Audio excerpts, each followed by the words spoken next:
chair is not for you." The receptionist's voice was neither high nor harsh, but cold enough to freeze the entire lobby on the 42nd floor. Zahara Wynn, a woman of color, with lightly curled hair and a simple white shirt, stood still. No business card, no secretary, no designer items, just an old leather briefcase, a calm gaze, and skin that was too different for this place. The security guard stepped back a step, then moved forward to block the way. "You're wasting everyone's time here." She did not argue. So she simply placed the briefcase on the reception desk, revealing a single item inside. The CEO executive access card, with the embossed text shining under the office lights. Zahara Wynn, the chief executive officer. 3 minutes later, the entire board of directors was called down to the lobby urgently. 5 minutes later, the receptionist left her desk. For good. And exactly 12 minutes later, the entire corporation learned that they had just told the person who signed a $1,200,000,000 0-cents contract for the upcoming fiscal year to get out of here. The lobby of Carrington Aerodyne's global headquarters didn't welcome guests so much as it filtered them. From the outside, it was a 52-story glass and steel marvel sitting at the edge of Manhattan's financial core, where private equity whispered in elevators and ideas worth billions were scribbled on dry erase boards behind frosted glass. Inside, it was colder than its architecture suggested. Not in temperature, the climate system was flawless, but in tone. Polished stone, polished shoes, polished smiles. The receptionist's voice was soft but sharp as a paper cut. "Ma'am," I said, "that seat isn't for walk-ins." Zahara Wynn didn't flinch. She had heard versions of this sentence before, in conference rooms, in hotel lobbies, once even at a private foundation gala. Always with a smile, always with that tone. She glanced at the seat beside her, a modern leather chair tucked slightly into the wall.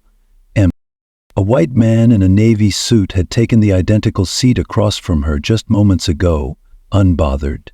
She watched now as he crossed his legs and tapped on his phone, entirely invisible to scrutiny. But Zahara? She was already too visible. No blazer, no name tag, no introduction from a male assistant. She'd walked in alone, not in heels but in black flats, carrying a weathered briefcase with fraying seams and a soft crease down the middle like a long, well-read book. The security guard walked toward her. "Do you have an appointment?" Zahara opened her mouth to answer, but before she could speak, the receptionist added without looking up, "We don't verify non-corporate drop-ins at this location." She said it as if reading weather, detached and indifferent. Zahara paused, as if considering the terms of the room she had just entered. Then, and only then, she stood. The briefcase clicked open. No rush, no panic. From inside, she pulled a slim badge encased in clear plastic. It reflected the overhead light with dull authority. The receptionist leaned forward just slightly, her face neutral, until her eyes hit the bold black text centered beneath the corporate seal. Zahara Wynn, Chief Executive Officer, Carrington Aerodyne. A silence moved through the lobby like wind through dry grass. It took 5 seconds for the receptionist's mouth to part. 80 more for her to stammer out something that began with "I," but never became a full sentence.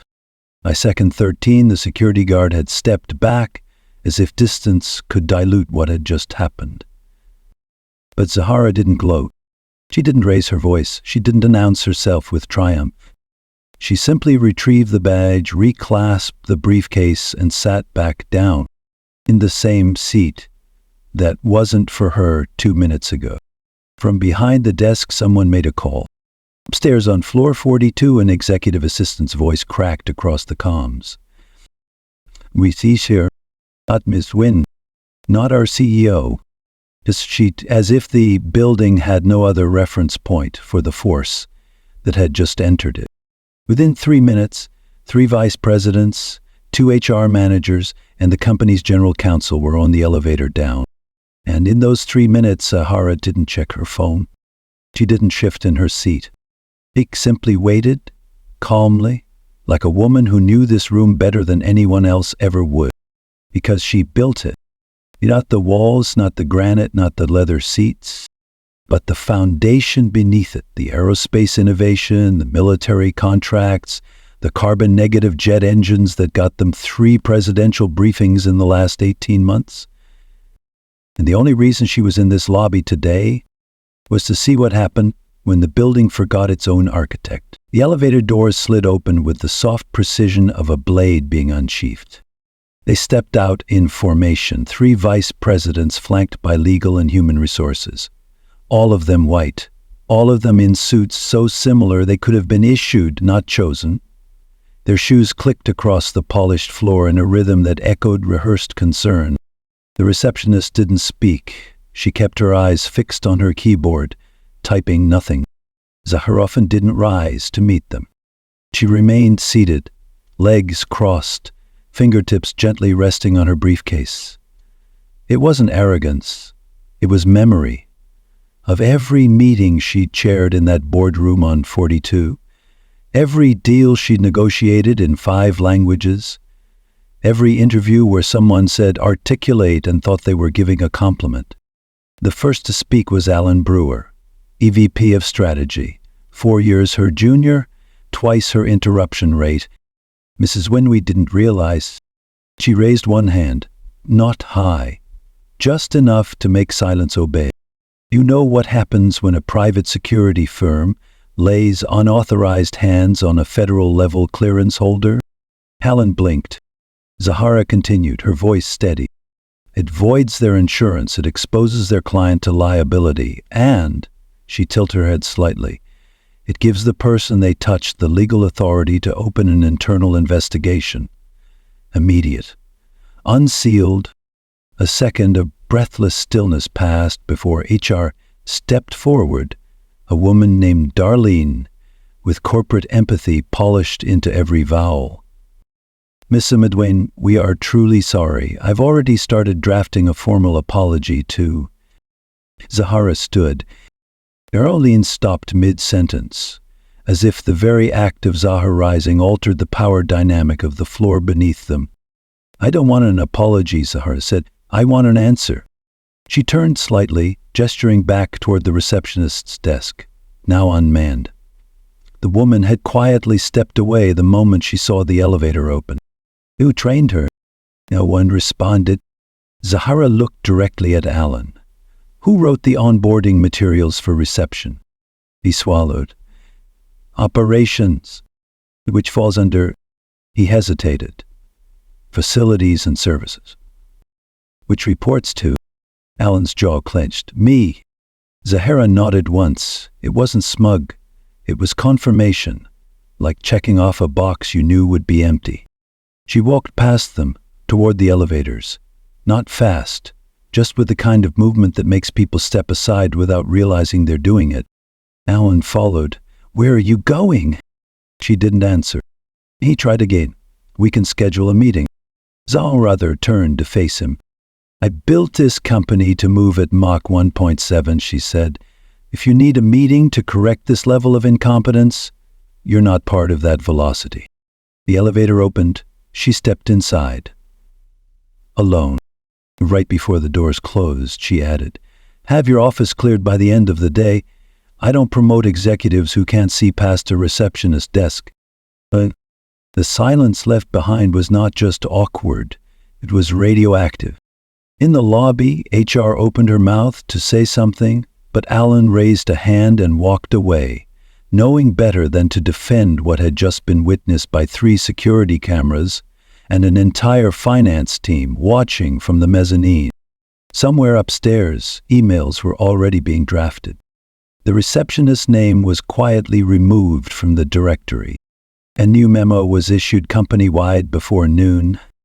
Effective immediately, all personnel are reminded that company leadership may visit any office at any time, in any capacity. Appearances are not a measure of authority.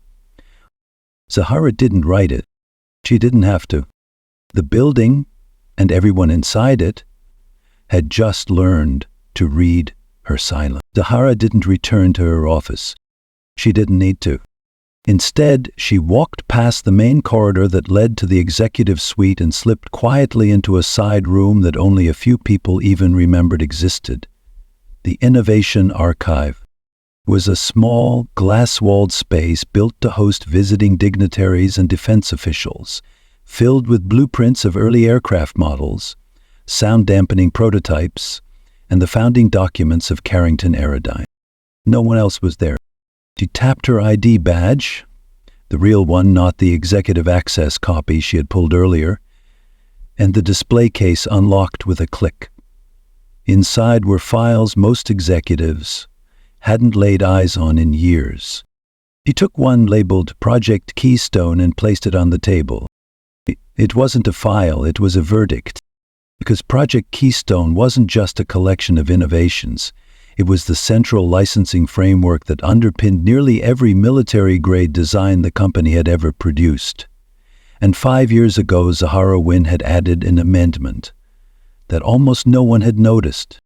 It read, "All core tech advancements classified under Tier A defense compliance must be directly authorized by the Office of the CEO, or that department ceases operation until compliance is reinstated.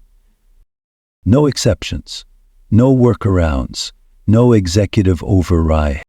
And now, with just a few digital keystrokes, Zahara deauthorized 6 departments, not out of revenge, but to prove a point.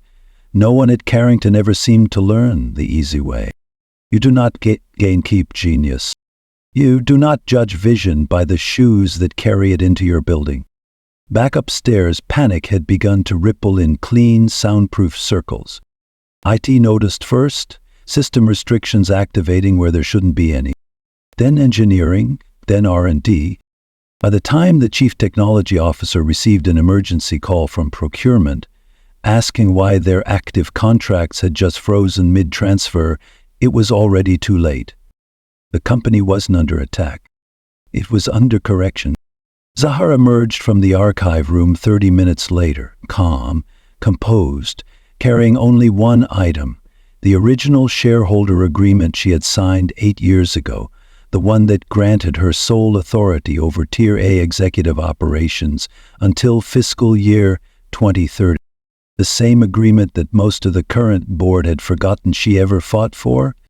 On her way to the elevator, she passed junior staffers whispering in corners.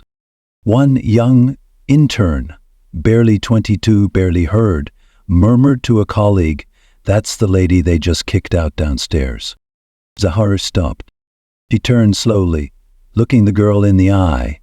Her tone wasn't cold. It was quiet, measured. "No one kicked me out," she said.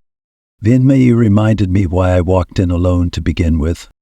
The elevator opened again, and she was gone before anyone could respond. Then an operations lights began blinking red on internal dashboards. Alan Brewer was still in his office, trying to salvage what he could when his screen went black. Then a single message appeared. "Your access has been revoked by CEO order. Please contact internal review." He didn't. He walked to the window and watched as the reflection of his career faded in the glass. By 5:15 p.m., 5 department heads were suspended, 2 contracts were under internal audit, and an entire floor of management was instructed to report to HR the following morning. Zahara never raised her voice. She never sent a memo. She simply signed the right papers in the right room at the right time. Because that's what power looks like when it remembers who it is. By 7:00 a.m. the next morning, every senior executive at Carrington Aerodyne had received the same calendar notification. Emergency board session, level 0 access, no delegates permitted. The subject line was short. The sender, Zahara Wynn. No explanation, no attached documents, just the time, 8 o'clock. And the room. The founder's vault. A place most of them hadn't stepped into in years. No one dared miss it. Inside the vault, the air was colder than usual. Not by thermostat, but by memory. The walls were lined with portraits. Early pioneers, first contracts with NASA. Handshake photos with cabinet secretaries. Men in black and white. Mostly white men, mostly gone. Zahara was already seated when the board trickled in. Didn't rise, didn't greet, didn't offer coffee. He simply watched them, one by one, take their seats like students entering a final exam they hadn't studied for. The room settled. No one spoke, and then she reached forward and tapped a button on the table. A projector screen descended. What appeared wasn't a financial report, not a market forecast, not a product roadmap. It was a collection of internal emails, dozens of them, all dated within the last 2 years, most of them between middle management, some from vice presidents. Each of them shared one common thread, Zahara's name, but not her title. She's too soft on compliance. She's got optics, not instinct. Let's wait this out. Board will push her into a ceremonial role soon. Remind security to check her badge next time. She doesn't always dress like a C-suite. The screen went silent after the last email, which simply read, "Sometimes you let them rise just to prove they don't belong up there." Zahara waited. Let the words linger. Let them sink in. Then she looked around the table. "I'm not here to reprimand you," she said. "I'm here to ask a question." Silence. She leaned forward. "If I were not me, if I didn't have this badge, this power, this authority, what would have happened yesterday?" Her eyes locked onto the head of HR. What if it had been a young intern with the next great propulsion design? She turned to legal. What if it had been a visiting engineer from Nairobi who didn't wear a suit but carried knowledge in her pockets that could rewrite how we understand combustion? No one answered. And so Zahara answered for them. She would have been dismissed. She stood now, and the air in the room, despite the chilled temperature, thickened. "This company doesn't have a branding problem," she said. "It has a belonging problem." She tapped the table again. New slides appeared, this time policy drafts, restructure diagrams, a full rework of hiring, vetting, and internal advancement pipelines. A new initiative, Project Open Deck, aimed at eliminating all appearance-based gatekeeping from every level of the company. And at the bottom of the final slide, one directive in bold. All board seats are subject to reconfirmation vote within 30 days. A murmur rose. Shock, confusion, pushback threatened to form in the throats of those who'd always believed tenure was armor. Zahara didn't wait for debate. She walked to the door. But before she left, she turned one last time. 30 days, that's how long it takes for a full revolution around the company's value system. If you're still standing after that, you deserve the seat. Then she left. Not a single member of the board stood when Zahara exited the room. They couldn't. Their bodies were still present, upright, clothed in tailored suits and pressed collars. But something beneath their skins had folded. The kind of folding that only comes when the hierarchy you leaned on is suddenly horizontal. It took exactly 11 seconds after the door closed for the first voice to speak. "I didn't write any of those emails," murmured one board member, Evan, the CFO, as if innocence were transferable by volume. "You replied to them," said another quietly. No one looked each other in the eye. On the 38th floor, an intern named Layla sent out the weekly facilities update. She didn't know anything about the emergency board session. She had only just finished her first month. Her report mentioned a maintenance error with badge scanners. Specifically, that one scanner at the front desk had incorrectly flagged 2 CSEEK profiles for clearance denial earlier that week. Now, one of those profiles belonged to Zahara Wynn. The report went unseen for years until now, and suddenly it was the most important document circulating in the company. By 10 o'clock a.m., the HR inbox was flooded, not with complaints, with apologies, from senior associates, team leads, even executives. People who had brushed past Zahara in elevators and never once said good morning. People who had mistaken her for a recruiter, a translator, even once, a catering supervisor. Every message included some version of, I didn't mean it that way. I'm reevaluating everything. Zahara replied to none of them, not out of spite, but because that wasn't her victory. Emails don't fix culture. Shame doesn't breed progress. Instead, she walked through the office quietly that afternoon, her presence still unfamiliar in halls she had technically owned for years. This time, no one stopped her, not because they finally recognized her, but because the doubt that had once existed was now inconvenient, dangerous even. On her way to the data lab, she passed by the very security guard who had stood by yesterday and said nothing while she was dismissed from the front desk. He stood at attention, cleared his throat. "Ma'am?" She stopped. The hallway around them quieted. "I should have known." Zahara turned to him, her expression unreadable. "No," she said softly. "You should have asked." Then she walked on.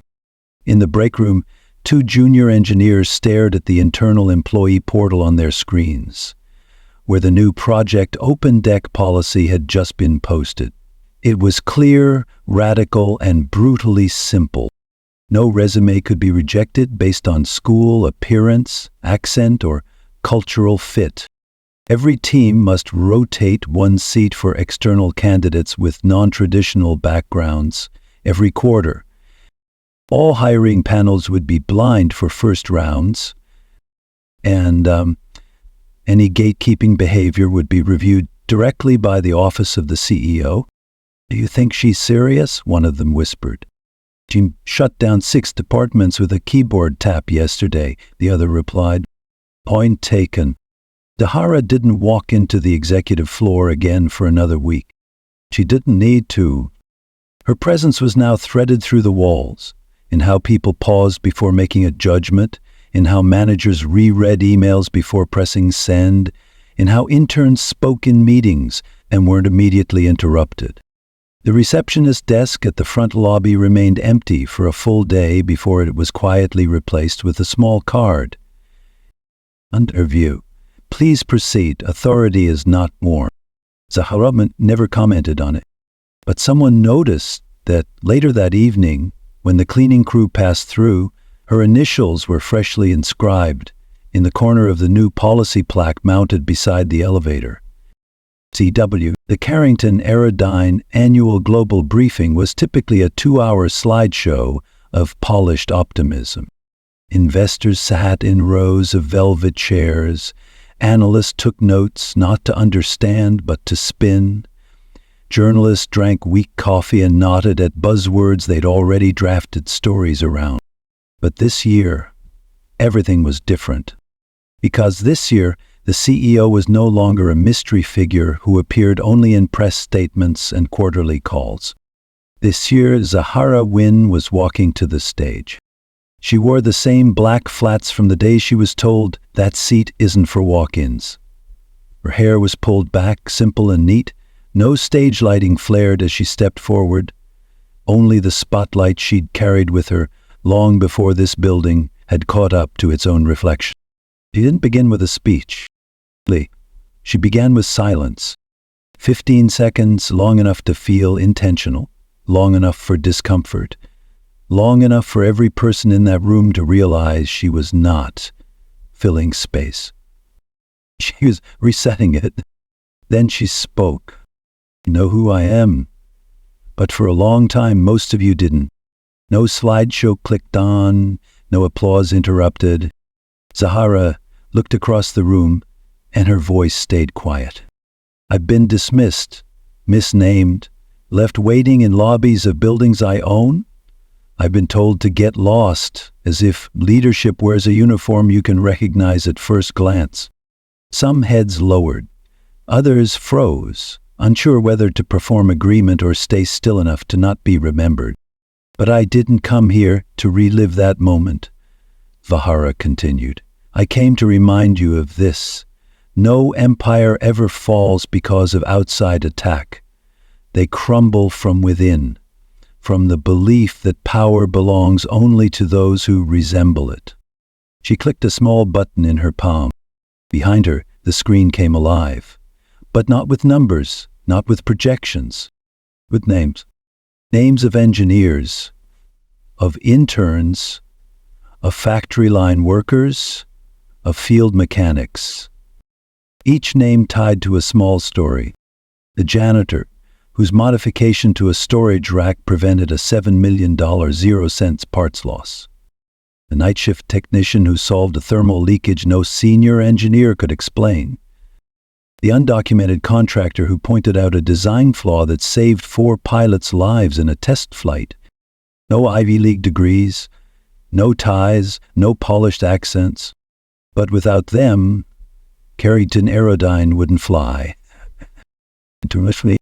These are the names we don't put in brochures, Zahara said.